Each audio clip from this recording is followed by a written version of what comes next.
يعني ايه علاقه ناجحه؟ خلينا نقول ممكن لو اي حد اتسأل السؤال ده، وطبيعي كل الناس كل واحد هيبقى بيجاوب من منظوره هو او من وجهة نظره هو، وشكل وسمات وصفات العلاقة الناجحة اللي بالنسبة له هي كده، ده شكلها انها علاقة ناجحة. خلينا بقى نتكلم في حاجة بسيطة جدا ومفيدة قوي لو الناس تبنت الفكرة دي في مفهوم العلاقة الناجحة. مم.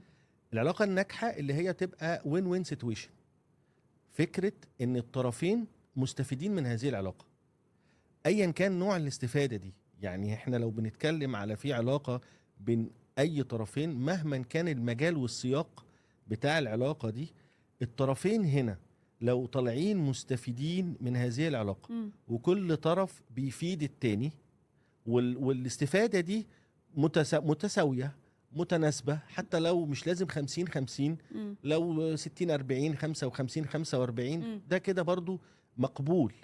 فلو العلاقة دي سماتها او دي صفات العلاقة دي ان الطرفين مستفيدين، هنا بتبقى دي علاقة ناجحة.